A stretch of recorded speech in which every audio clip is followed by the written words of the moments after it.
faire projet sans changer les méthodes, c'est un peu refaire un projet à une autre échelle avec les méthodes d'hier ou d'avant-hier.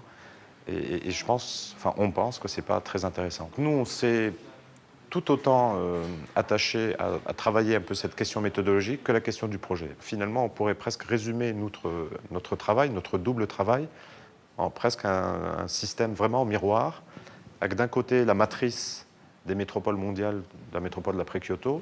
De l'autre côté, on a fait une sorte de matrice du Grand Paris. Donc on a choisi 20 territoires parisiens, une sorte de carte d'identité du Grand Paris, c'est-à-dire qu'on y trouve autant les Halles, Gare de l'Est, Gare du Nord, Roissy, que des communes perdues, vraiment en limite de la région Île-de-France, comme des villes nouvelles. Ces matrices, elles nous informent énormément, l'une sur la métropole en général et puis sur la condition spécifique de chacune des métropoles, l'autre sur la diversité parisienne, c'est-à-dire que Paris n'est pas une, mais elle est multiple aussi. Cette carte d'identité, elle dessine un peu une sorte de visage un peu parisien, mais dans ce visage, on peut reconnaître plein de particularités, plein de villes particulières.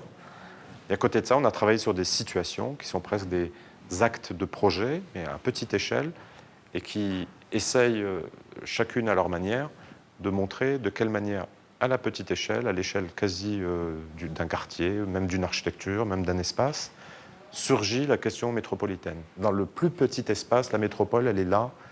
Elle ne vient pas s'imposer, évidemment. Ce n'est pas l'idée qu'elle vienne s'imposer au plus petit espace, mais il y a une sorte de connexion entre une situation et puis l'étendue, et puis cette culture métropolitaine un peu globale qui peut un peu devenir aussi un peu la nouvelle attractivité parisienne que l'on recherche derrière tout ça.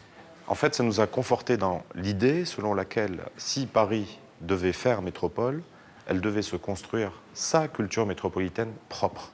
Nous, on ne voudrait pas que la question de la survie de Paris intramuros ne passe que par l'édification de tours aux abords du périphérique ou sur des lieux stratégiques pour redessiner un skyline. Je pense que des tours, il en faut, à Paris, aussi ailleurs, et qu'il ne faut pas oublier la question de toute la partie historique.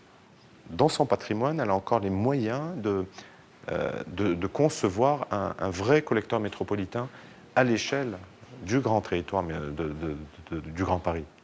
C'est-à-dire qu'aujourd'hui, c'est quoi le lieu où tous les franciliens se retrouvent? C'est les Halles. Bon, les Halles, voilà, c'est juste une gare aujourd'hui, il y a un centre commercial. Donc on a besoin que Paris aussi, à travers sa matière historique, qui est reconnue mondialement, elle ouvre, elle propose des choses d'échelle métropolitaine. Le très très grand Louvre essaye de poser cette question, mais très simplement, de manière un peu fictionnelle. On a fait un travail sur l'histoire, qui, je pense peut-être on est la seule équipe qui a fait ce travail historique assez détaillé. Donc on l'a fait avec un laboratoire de recherche de l'école d'architecture de Versailles. On a fait un grand timeline de l'histoire du Grand Paris, tout simplement pour expliquer que le Grand Paris, ce n'est pas une histoire récente, c'est une histoire ancienne, qui a quelques siècles, et que même le mot Grand Paris ou l'expression Grand Paris existait déjà au XIXe siècle. Et on a fait ce timeline qui permet de montrer à quel point les problématiques et les questions étaient déjà là et sont toujours les mêmes. Alors les problématiques et les questions, elles sont globalement deux: le logement et les mobilités. Et s'il faut faire le Grand Paris, je crois que c'est ça les deux vraies raisons pourquoi il faut faire le Grand Paris. Il y a un manque de logement, et puis on a du mal à se transporter d'un point à un autre.